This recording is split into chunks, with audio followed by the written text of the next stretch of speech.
അപ്പോൾ ഇന്ന് നമുക്ക് എയർ ഡ്രൈ ക്ലേ യൂസ് ചെയ്ത് ഒരു തുമ്പി ഉണ്ടാക്കാം. ഇത് നമുക്ക് വെറുതെ നമ്മുടെ വാളിൽ സ്റ്റിക്ക് ചെയ്ത് വെക്കാനോ അല്ലെങ്കിൽ നമുക്ക് കീ ഹോൾഡർ ആക്കിയോ അല്ലെങ്കിൽ ജ്വല്ലറി ഓർഗനൈസർ ആക്കിയോ ഒക്കെ നമുക്ക് യൂസ് ചെയ്യാൻ പറ്റുന്ന ഒരു ഐറ്റമാണേ. ഞാൻ ആദ്യം ഇതെല്ലാം ഒരുമിച്ച് ചെയ്യാമെന്നാണ് വിചാരിച്ചത്. അതായത് തലയും ബോഡിയും ടെയിലും എല്ലാം ഒരുമിച്ച് ഒറ്റ പീസിൽ ചെയ്യാമെന്ന്. പക്ഷേ അതങ്ങോട്ട് വർക്കൗട്ടായില്ല. അതുകൊണ്ട് ഞാൻ എല്ലാം സെപ്പറേറ്റ് ആക്കി. അതായത് ഹെഡും ബോഡിയും ടെയിലും എല്ലാം സെപ്പറേറ്റ് ആയിട്ട് ചെയ്തിട്ട് ഇതെല്ലാം ഒരുമിച്ചാക്കുകയാണ് ചെയ്തത്. ഇത് ചെയ്യുന്ന സമയം തന്നെ ഞാനൊരു വയർ അകത്തൂടെ ഇൻസേർട്ട് ചെയ്തിട്ടുണ്ടായിരുന്നേ. നമ്മൾ റെഫറൻസ് പിക്ചറിൽ ടെയിൽ വന്നിട്ടൊന്ന് ബെൻഡായിട്ടല്ലേ ഇരിക്കുന്നത്.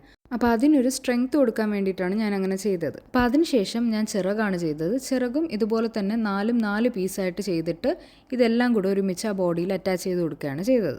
ഈ ഒരു വർക്ക് ചെയ്തുകൊണ്ടിരുന്നപ്പോൾ കുറച്ച് ഡിഫിക്കൽട്ടായിട്ട് തോന്നിയത് ഈ ചിറക് തന്നെയാണ് കേട്ടോ. കാരണം 2 സൈഡിലും സെയിം സൈസ് ആയിരിക്കണം. പിന്നെ അത് സ്റ്റിക്ക് ചെയ്ത് കൊടുക്കാനൊക്കെ കുറച്ച് ബുദ്ധിമുട്ടുണ്ടായിരുന്നു. പക്ഷെ അതൊക്കെ ഞാൻ ഒപ്പിച്ചെടുത്തു.